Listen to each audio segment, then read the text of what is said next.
Hi welcome back. ഇന്നത്തെ നമ്മൾ discuss ചെയ്യുന്നത് ഡീകൺസ്ട്രക്ഷൻ എന്നൊരു ടോപ്പിക്കാണ്. ലിറ്റററി തിയറിയിലെ one of the most challenging ആയിട്ടുള്ളൊരു തിയറിയാണ് ഡീകൺസ്ട്രക്ഷൻ എന്ന് പറയുന്നത്. ഇത് കോയിൻ ചെയ്യുന്നത് ഫ്രഞ്ച് ഫിലോസഫർ അതുപോലെ തന്നെ ക്രിറ്റിക്കുമായ ജാക്കസ് ഡെറീദയാണ്. ഓക്കെ, അതുകൊണ്ട് ഇൻട്രഡക്ഷൻ എന്ന രീതിയിൽ നമുക്ക് പറയാൻ പറ്റുന്നത്, അല്ലെങ്കിൽ നിങ്ങൾ ആലോചിക്കേണ്ടത്, ഒരു ടെക്സ്റ്റിന് ഒരേ ഒരു അർത്ഥം മാത്രമാണ് ഉള്ളത്. അതുപോലെ തന്നെ ഈ ലാംഗ്വേജിന് റിയാലിറ്റിയെ അതുപോലെ തന്നെ പകർത്താൻ പറ്റുമോ, പെർഫെക്റ്റ്ലി എക്സ്പ്രസ് ചെയ്യാൻ സാധിക്കുമോ? അതുപോലെ തന്നെ ഒരു മീനിങ് എന്ന് പറയുന്നത് ഫിക്സഡും അതുപോലെ തന്നെ സ്റ്റേബിളും ആണോ? ഡീകൺസ്ട്രക്ഷൻ ആൻസർ ചെയ്യുന്നത് meaning is never completely fixed എന്നാണ്. നമ്മൾ കഴിഞ്ഞ ന്യൂ ക്രിറ്റിസിസത്തിൽ കണ്ടത് ടെക്സ്റ്റിനെ ടെക്സ്റ്റായിട്ട് വായിക്കാനും ടെക്സ്റ്റിലെ എല്ലാ കാര്യങ്ങളും തന്നെ നമുക്ക് മനസ്സിലാക്കാൻ സാധിക്കുമെന്ന് തുടങ്ങിയ കാര്യങ്ങളാണ് ലാസ്റ്റ് ടോപ്പിക്കുകളിൽ ന്യൂ ക്രിറ്റിസിസ് കണ്ടത്. എന്നാൽ ഇവിടേക്ക് വരുമ്പോൾ ഡീകൺസ്ട്രക്ഷൻ കുറച്ചുകൂടി കോംപ്ലിക്കേറ്റഡ് ആണ് ചെയ്യുന്നത്. ഇത് ആക്ച്വലി 1960s ജാക്കസ് ദെരീദ മുന്നോട്ട് വെച്ച ഒരു അപ്രോച്ചാണ് ഡീകൺസ്ട്രക്ഷൻ എന്ന് പറയുന്നത്. ഇത് ചലഞ്ച് ചെയ്യുന്ന ഐഡിയ എന്ന് പറയുന്നത് language are stable and definite meaning എന്ന് പറയുന്ന ആ ഐഡിയയെ ഇത് ചലഞ്ച് ചെയ്യാണ് ചെയ്യുന്നത്. ഡീകൺസ്ട്രക്ഷൻ ആർഗ്യൂ ചെയ്യുന്നത് മീനിങ് അൺസ്റ്റേബിൾ ആണ്, ലാംഗ്വേജ് എന്ന് പറയുന്നത് ആംബിഗ്യൂസ് ആണ്, അത് മീൻസ് വ്യാപ്തി നിറഞ്ഞാണ്, വലുതാണ്, വളരെ വലുതാണ്. ടെക്സ്റ്റ് കണ്ടെയ്ൻ കോൺട്രാഡിക്ഷൻ, ടെക്സ്റ്റുകൾ തമ്മിൽ തന്നെ പലതരത്തിലുള്ള വൈരുദ്ധ്യങ്ങളുണ്ട്. മൾട്ടിപ്പിൾ ഇൻ്റർപ്രിറ്റേഷൻ ആർ പോസിബിൾ, ഒരു ടെക്സ്റ്റ് തന്നെ പലതരത്തിൽ നമുക്ക് വായിക്കാൻ സാധിക്കും. ഇതാണ് ദെറിദ പറയുന്നത്. ഇത് നമ്മൾ ഹിസ്റ്റോറിക്കൽ ബാക്ക്ഗ്രൗണ്ട് നോക്കുകയാണെങ്കിൽ ഇത് ആക്ച്വലി ഒരു റിയാക്ഷൻ അഗെയിൻസ്റ്റ് സ്ട്രക്ചറലിസത്തിന് ഒരു എതിരായിട്ട് വന്ന ഒന്നാണ് ഈ ഡീകൺസ്ട്രക്ഷൻ എന്ന് പറയുന്നത്. കാരണം ഈ സ്ട്രക്ചറലിസ്റ്റുകൾ വിശ്വസിച്ച കാര്യം എന്താണെന്ന് വെച്ചാൽ language follow systems and structure, language system സ്ട്രക്ചറിനെ ഫോളോ ചെയ്യുന്നതെന്ന് അവർ വിശ്വസിച്ചു. അതുകൊണ്ട് തന്നെ ഒരു അർത്ഥം, മീനിങ് എന്ന് പറയുന്നത് can be discovered through structure. ആ സ്ട്രക്ചർ നമ്മൾ മനസ്സിലാക്കിയാൽ തന്നെ നമുക്ക് അർത്ഥം മനസ്സിലാക്കുമെന്നാണ് സ്ട്രക്ചറലിസം വാദിക്കുന്ന ആൾക്കാർ പറയുന്നത്. എന്നാൽ ദെറീദ ഇതിനെ ശക്തമായിട്ട് ഡിസഗ്രി ചെയ്യുന്നുണ്ട്. ദെറീദ പറയുന്നത് മീനിങ് എന്ന് പറയുന്നത് കോൺസ്റ്റൻ്റ്ലി ചേഞ്ച് ചെയ്തുകൊണ്ടിരിക്കുന്ന ഒന്നാണ് എന്നാണ് ദെറീദ പറയുന്നത്. അതിന് ജാക്കസ് ഡെറീദയെ പറ്റി നോക്കുകയാണെങ്കിൽ 1930s അതുപോലെ തന്നെ 2004 ഇടയിൽ ജീവിച്ചിരുന്ന ഒരു ഫിലോസഫറാണ് ജാക്കസ് ഡെറീദ എന്ന് പറയുന്നത്. അദ്ദേഹത്തിൻ്റെ മേജർ വർക്ക് എന്ന് പറയുന്നത് ഓഫ് ഗ്രാമറ്റോളജി എന്നതാണ്, and the founder of deconstruction. ഡെറീദയുടെ മെയിൻ ആർഗ്യുമെൻ്റ് എന്താണെന്ന് വെച്ചാൽ ഈ ട്രഡീഷണൽ ക്രിറ്റിസിസം അസ്യൂം ചെയ്യുന്നത് വേർഡ് ഫിക്സഡ് മീനിങ് ഉണ്ട് എന്നാണ്. എന്നാൽ ദെറീദയെ സംബന്ധിച്ചിട്ട് നമ്മൾ ഒരു വേർഡ് നമ്മൾ ഫോക്കസ് ചെയ്യുകയാണെങ്കിൽ ആ വേർഡ് നമ്മളെ മറ്റു വേർഡിലേക്ക് എത്തിക്കും, ആ മറ്റു വേർഡുകൾ കൂടുതൽ വേർഡ്സിലേക്ക് നമ്മളെ എത്തിക്കും എന്നാണ് പറയുന്നത്. മീനിങ് ഈസ് ഓൾവേസ് പോസ്റ്റ്പോണ്ട്, അത് നമുക്കൊരു ഫിക്സഡ് മീനിങ് തരത്തില്ല, നമ്മളിങ്ങനെ ഒന്നിൽ നിന്ന് മറ്റൊന്നിലേക്ക് ഇങ്ങനെ ചെകഞ്ഞു മാറിക്കൊണ്ടേയിരിക്കും എന്നാണ് പറയുന്നത്. ഇത് വിശ്വസിക്കുന്നത് words do not possess meaning independently, ഒരു വേർഡും ഇൻഡിപെൻഡൻ്റ് ആയിട്ട് ഒരു മീനിങ് പൊസസ് ചെയ്യുന്നില്ല. They gain meaning through difference from other words. അതെങ്ങനെയാണ് അർത്ഥം തരുന്നതെന്ന് വെച്ചാൽ അത് ആക്ച്വലി ഡിഫറൻസ് ആണ് തരുന്നത്, മറ്റൊന്നിൽ നിന്നും ഇതെങ്ങനെ വ്യത്യാസപ്പെട്ടിരിക്കുന്നു. For example sun and moon എടുക്കുകയാണെങ്കിൽ സണ്ണ് മൂണിൽ നിന്നും എങ്ങനെ വ്യത്യസ്തപ്പെട്ടിരിക്കുന്നു, ആ ഡിഫറൻസ് ആണ് അത് തരുന്നത്. എക്സാമ്പിളായിട്ട് നമുക്ക് കാണുന്നത് നമുക്ക് എങ്ങനെ ഡേ ഉണ്ടെന്ന് നമ്മൾ എങ്ങനെയാണ് മനസ്സിലാക്കുന്നത്, ബിക്കോസ് നൈറ്റിൽ നിന്നും അത് ഡിഫറെൻ്റ് ആയതുകൊണ്ടാണ് നമ്മൾ ഡേ എന്ന് നമുക്ക് തിരിച്ചറിയാൻ സാധിക്കുന്നത്. സോ അദ്ദേഹത്തിൻ്റെ മെയിൻ കോൺസെപ്റ്റ് എന്ന് പറയുന്നത് ഡിഫറൻസ് ആണ്, meaning depends on difference. Okay, നമ്മളൊരു വസ്തു അതല്ല എന്ന് മനസ്സിലാക്കുന്നത് ഡിഫറൻസിലൂടെയാണ്, മറ്റൊന്ന് അതല്ല. Okay, I think you can understand that. Okay, അടുത്ത കോൺസെപ്റ്റ് എന്ന് പറയുന്നത് ഡിഫറൻസ് ആണ്. DIFFERENCE.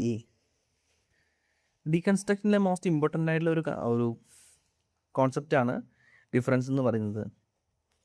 ഇത് ആക്ച്വലി ഡിഫറൻസ് ആൻഡ് ഡിഫറൻസ്, അത് DIFFERENCE എന്ന് പറയുന്നത് രണ്ട് വാക്കുകളുടെ കമ്പൈൻ ചെയ്തിട്ട് കിട്ടുന്നതാണ്. First one is difference, means DIFFERENCEയും DEFERRAL ഡിഫറലും തമ്മിൽ കമ്പൈൻ ചെയ്തിട്ടാണ് ഇങ്ങനൊരു ടേം ഉണ്ടാക്കുന്നത്. ഓക്കെ, ഡിഫറൻസ് എന്താണെന്ന് വെച്ചാൽ words differ from each other, അതായത് ഒരു വാക്ക് മറ്റൊരു വാക്കിൽ നിന്ന് വ്യത്യസ്തപ്പെട്ടിരിക്കും, അതൊരു പോയിന്റ്. ഡിഫറൽ എന്ന് പറയുന്നത് മീനിങ് ഈസ് കണ്ടിന്യൂസ്ലി പോസ്റ്റ്പോണ്ട്. അതായത് നമുക്ക് കൃത്യമായ ഒരു നിർവചനം, ഒരർത്ഥം കിട്ടില്ല, മീനിങ് എപ്പോഴും പോസ്റ്റ്പോണ്ട് ചെയ്യപ്പെടും എന്നാണ് പറയുന്നത്. സോ ഈ ഡിഫറൻസും ഡിഫറലും ചേർത്തിട്ടാണ് ഡിഫറൻസ് വരുന്നത്.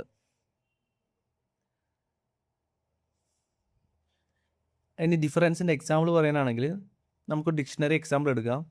അതായത് നമ്മളൊരു വാക്ക് മനസ്സിലാക്കാൻ വേണ്ടി നമ്മൾ എന്ത് ചെയ്തു, ഡിക്ഷണറിയിൽ ആ വാക്ക് തരുന്നു. അതിൻ്റെ മീനിങ് എന്ന് പറയുന്നത് മറ്റൊരു വാക്കാണ് വരുന്നത്. അതിൻ്റെ മീനിങ് നോക്കുമ്പോൾ നമ്മൾ മറ്റൊരു വാക്കാണ് കാണുന്നത്.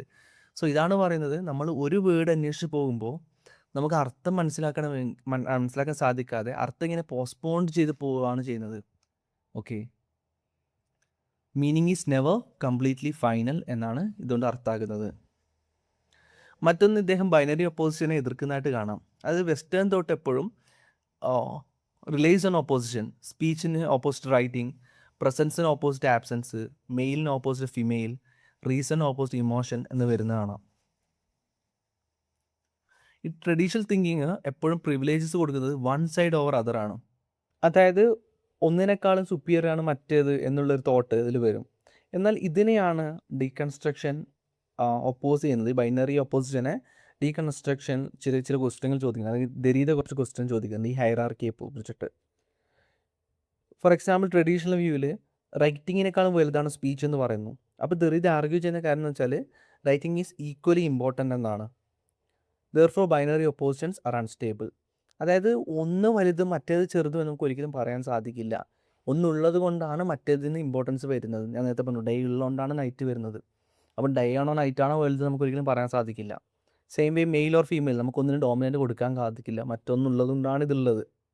റീസൺ ആണോ ഇമോഷൻ ആണോ വലുതെന്ന് ചോദിച്ചാൽ ഒരിക്കലും നമുക്ക് റീസൺ വലുതാണ് അല്ലെങ്കിൽ ഇമോഷൻ വലുതാണെന്ന് പറയാൻ കഴിയില്ല. ഓക്കെ, മീൻസ് ഒന്നുള്ളത് കൊണ്ടാണ് മറ്റേതും നമ്മൾ ഇമ്പോർട്ടൻസ് കൊടുക്കുന്നത്, അല്ലെങ്കിൽ മറ്റേതിന് നമ്മളൊരു വില കൊടുക്കുന്നത്. അപ്പം മറ്റ് രണ്ട് കാര്യങ്ങളും, ഈ രണ്ട് പറയുന്ന പോയിന്റ്സ് ഇമ്പോർട്ടൻ്റ് ആണ്. ഒന്ന് വലുതാണ് മറ്റേത് ചെറുതാണ് നമുക്ക് പറയാൻ സാധിക്കില്ല എന്നാണ് ഡീകൺസ്ട്രക്ഷനിലൂടെ ഇദ്ദേഹം പറയാൻ ശ്രമിക്കുന്നത്. അതുകൊണ്ട് തന്നെ ബൈനറി ഒപ്പോസിഷൻ അൺസ്റ്റേബിൾ ആണ് എന്ന് അദ്ദേഹം കൂട്ടിച്ചേർക്കുന്നു. പിന്നെ ഡീകൺസ്ട്രക്ഷൻ ആർഗ്യൂ ചെയ്യുന്നത് ടെക്സ്റ്റൽ ഇൻസ്റ്റെബിലിറ്റിയാണ്. അതായത് every text contain contradictions, tension, ആംബിഗ്യൂറ്റീസ്. അതുകൊണ്ട് തന്നെ നമുക്കൊരു സിംഗിൾ ഫൈനൽ ഇൻ്റർപ്രിട്ടേഷൻ നമുക്ക് ഒരു കാരണവശാലും കൊടുക്കാൻ സാധിക്കില്ല എന്നാണ് പറയുന്നത്. പിന്നെ there is no fixed meaning എന്ന് പറയുന്നുണ്ട്. അതായത് ഒരു ടെക്സ്റ്റ് തന്നെ പല രീതിയിൽ നമുക്ക് വായിക്കാൻ സാധിക്കും. Different readers may discover different interpretation. അതുകൊണ്ട് തന്നെ ഈ ഇൻ്റർപ്രിട്ടേഷനാണ് ഫൈനൽ എന്ന് നമുക്ക് ഒരിക്കലും പറയാൻ സാധിക്കില്ല. There is nothing outside the text എന്നുള്ളൊരു ഫേമസ് ആയിട്ടുള്ളൊരു സ്റ്റേറ്റ്മെൻ്റ് ഉണ്ട്. അതിൻ്റെ അർത്ഥം എന്ന് പറയുന്നത്, we understand reality through language, language shapes our understanding of the world. അതായത് നമ്മൾ റിയാലിറ്റിയെ മനസ്സിലാക്കുന്നത് ലാംഗ്വേജിലൂടെയാണ്. അതുപോലെ തന്നെ ലാംഗ്വേജ് എന്ത് ചെയ്യുന്നു, നമ്മുടെ അണ്ടർസ്റ്റാൻഡിങ്ങിനെ ഷേപ്പ് ചെയ്യുന്നു. ഈ വേൾഡിനെ മനസ്സിലാക്കാൻ വേണ്ടി നമ്മൾ ഹെൽപ്പ് ചെയ്യുന്ന ലാംഗ്വേജ് ആണ്. സോ ഇത് പരസ്പരം കണക്റ്റഡ് ആണ്, ഒന്നില്ലെങ്കിൽ മറ്റതില്ല എന്ന് പറയുന്നത് പോലെ. ഇനി ഡീകൺസ്ട്രക്റ്റീവ് റീഡിങ് നോക്കുവാണെങ്കിൽ ഈ ഡീകൺസ്ട്രക്റ്റീവ് ക്രിട്ടിക് ചോദിക്കുന്നത്, what contradiction exist, what assumption are hidden, which meanings are suppressed, how does a text undermine itself തുടങ്ങിയ ക്വസ്റ്റ്യൻസ് ആണ് ഇവർ ചോദിക്കുന്നത്. എക്സാമ്പിൾ നോക്കുകയാണെങ്കിൽ, suppose a text praise a reason, a deconstructive reading may reveal moments where emotion becomes equally important. The text contradicts itself. ഞാൻ നേരത്തെ പറഞ്ഞ പോലെ തന്നെ ഒന്ന് വലുത് മറ്റേത് ചെറുത് എന്ന് ഇവിടെ കൊടുക്കുന്നില്ല. It reveals a moments where emotion becomes equally important. അതും ഈക്വലായിട്ട് ഇമ്പോർട്ടൻ്റ് ആകുന്ന ഒന്നായിട്ട് കണക്കാക്കുകയാണ് ഡീകൺസ്ട്രക്ഷൻ ചെയ്യുന്നത്. പിന്നെ ദരിദ്ര ക്രിറ്റിസൈസ് ചെയ്യുന്നത് ലോഗോസെൻട്രിസം എന്ന് പറയുന്ന ഒരു ടോപ്പിക് നമുക്ക് കാണാൻ സാധിക്കും. The believe that truth exist as A stable centre. അതായത് വെസ്റ്റേൺ ഫിലോസഫി ഓഫൺ അസ്യൂം ചെയ്യുന്നത് ഒരൊറ്റ ട്രൂത്തേ ഉള്ളൂ, വൺ മീനിങ്ങേ ഉള്ളൂ, വൺ സെൻറ്ററേ ഉള്ളൂ എന്നുള്ള കാര്യമാണ്. ഇതിനെ കംപ്ലീറ്റ് ആയിട്ട് ദരീദ എതിർക്കുന്നതായിട്ട് കാണാം. ഓക്കെ, ഇതിലെ കീ കോൺസെപ്റ്റ് ഓർത്തിരിക്കുക. ഫസ്റ്റ് വൺ ഡിഫറൻസ് ആണ്, അതായത് ഡിഫറൻസ് പ്ലസ് ഡെഫറൽ ആണ് ഡിഫറൻസ്. പിന്നെ binary opposition means opposing concepts. Logocentrism, fixed truth ഉണ്ട് എന്ന് പറയുന്ന കാര്യം, belief in a fixed truth.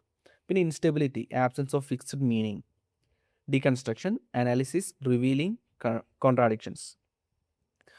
ഇനി ഡീകൺസ്ട്രക്ഷൻ്റെ സ്ട്രെങ്ത് നോക്കുകയാണെങ്കിൽ it encourages critical thinking, reveal hidden assumptions, explores multiple meanings, challenge rigid interpretation. ഇനി നമ്മൾ എതിർക്കുവാണെങ്കിൽ, ക്രിറ്റിസം നോക്കുവാണെങ്കിൽ ഇത് മനസ്സിലാക്കാൻ നല്ല ബുദ്ധിമുട്ടാണ്, difficult to understand, can make interpretation endless. അതായത് ഇൻ്റർപ്രിട്ടേഷൻ ഇതിലൂടെ എന്ത് ചെയ്തു, നമുക്കൊരു എൻഡ് കിട്ടത്തില്ല. മീൻസ് ഇതിങ്ങനെ കണ്ടിന്യൂസ് ആയിട്ട് ഇങ്ങനെ പോയിക്കൊണ്ടിരിക്കുന്നല്ലാതെ ഇതാണ് ഇതിന് എൻഡ് നമുക്ക് ഒരിക്കലും പറയാൻ സാധിക്കില്ല. അതുപോലെ തന്നെ ചില ക്രിറ്റിക്സ് വിശ്വസിക്കുന്നത് ഇറ്റ് ലീഡ്സ് ടു എക്സസീവ് റിലേറ്റീവിസത്തിൻ്റെ എക്സസീവ് ലെവലിലേക്ക് നമ്മളിത് കൊണ്ടുപോകും എന്ന് വിശ്വസിക്കുന്നുണ്ട്. ഇനി സ്ട്രക്ചറലിസം വി എസ് ഡീകൺസ്ട്രക്ഷൻ നോക്കുകയാണെങ്കിൽ സ്ട്രക്ചറലിസത്തിൽ മീനിങ് സ്റ്റേബിൾ ആകുമ്പോൾ ഇവിടെ മീനിങ് അൺസ്റ്റേബിൾ ആണ്. അവിടെ സ്ട്രക്ചർ ക്രിയേറ്റ് മീനിങ് ആണെങ്കിൽ ഇവിടെ മീനിങ് കോൺസ്റ്റൻ്റ്ലി ഷിഫ്റ്റ്. അവിടെ സീക്സ് ഓർഡർ ആണെങ്കിൽ ഇവിടെ റിവീൽസ് കോൺട്രാഡിക്ഷൻ. സ്ട്രക്ചറലിസം സെൻറ്ററാണ് നോക്കുന്നതെങ്കിൽ ഇവിടെ സെൻറ്റർ റിജക്റ്റ് ചെയ്യുന്നതായിട്ട് കാണാം. ഇനി നമ്മൾ deconstruction V S new criticism compare ചെയ്യുകയാണെങ്കിൽ ന്യൂ ക്രിറ്റിസത്തിൽ ടെക്സ്റ്റ് ഹാസ് യൂണിറ്റി. ഡീകൺസ്ട്രക്ഷനിലേക്ക് വരുമ്പോൾ ടെക്സ്റ്റ് കണ്ടെയ്ൻ കോൺട്രാഡിക്ഷൻസ്. അവിടെ meaning can be discovered. Means new ക്രിറ്റിസത്തിൽ നമ്മൾ നേരത്തെ കണ്ടു കഴിഞ്ഞു, ഒരു ടെക്സ്റ്റ് നമ്മൾ വായിക്കുകയാണെങ്കിൽ അവിടെ നമുക്ക് മീനിങ് കിട്ടുമെന്നാണ് പറയുന്നത്. പക്ഷേ ഡീകൺസ്ട്രക്ഷൻ പറയുന്നത് മീനിങ് ഈസ് അൺസ്റ്റേബിൾ ആണ്. നമുക്കൊരു കൃത്യമായ ഇതാണ് എന്ന് പറയുന്ന രീതിയിൽ 100% മീനിങ് കിട്ടില്ല. അവിടെ കോഹിറൻസ് സീക്ക് ചെയ്യുമ്പോൾ ഇവിടെ ടെൻഷൻ ആൻഡ് ഗ്യാപ്സ് ആണ് കണ്ടെത്താൻ ശ്രമിക്കുന്നത്. ഓക്കെ, ഇനിയിപ്പം ഒരു ക്വിക്ക് റിവിഷൻ നോക്കുകയാണെങ്കിൽ ഇതിൻ്റെ ഫൗണ്ടർ എന്ന് പറയുന്നത് ഡെറീദിയാണ്. അതിൻ്റെ ഡിഫറൻസ് നോക്കുകയാണെങ്കിൽ ഡിഫറൻസ് എന്ന് പറയുന്നത് DIFFERENCEയും DFERRALും ചേർന്നിട്ടാണ് ഡിഫറൻസ് എന്ന് പറയുന്ന ഒരു ടേം വരുന്നത്. പിന്നെ ബൈനറി ഓപ്പോസിഷൻ എന്ന് പറഞ്ഞാൽ ഓപ്പോസിങ് കോൺസെപ്റ്റ്സ് ആണ്. ലോഗോസെൻട്രിസം എന്ന് പറയുന്നത് ഫിക്സ്ഡ് ട്രൂത്തിൻ്റെ ബിലീവാണ്, അത് ഇവരെ എതിർക്കുന്ന ഒന്നാണ്. ഓക്കെ, ഡീകൺസ്ട്രക്ഷൻ എന്ന് പറയുന്നത് റിവീലിംഗ് കോൺട്രാഡിക്ഷൻസ്. അവർ രണ്ട് വാക്കുകൾ തമ്മിൽ കോൺട്രാഡിക്ഷൻ, ഡിഫറൻസ് കണ്ടെത്താനുള്ള ശ്രമമാണ്. മീനിങ് നെവർ ഫുള്ളി ഫിക്സ്ഡ് എന്നാണ് പറയുന്നത്. ഇനി നമ്മളൊരു വൺ ലൈൻ സമ്മറി നോക്കുകയാണെങ്കിൽ deconstruction argues that language is unstable. Okay, language unstable ആണെന്ന് പറയുന്നു. Meanings are never fully fixed and literary text contain contradiction that allow multiple interpretation. അത് നമ്മൾ ഏത് ടെക്സ്റ്റ് എടുത്താലും അതിൽ കോൺട്രാഡിക്ഷൻ, വൈരുദ്ധ്യങ്ങൾ ഉണ്ടാകും. അതുകൊണ്ട് തന്നെ മൾട്ടിപ്പിൾ ഇൻ്റർപ്രിട്ടേഷൻ, പല രീതിയിൽ നമുക്ക് അതിനെ വായിക്കാൻ സാധിക്കും എന്ന് പറയുന്നത്. So that's all about it and see in the video. By.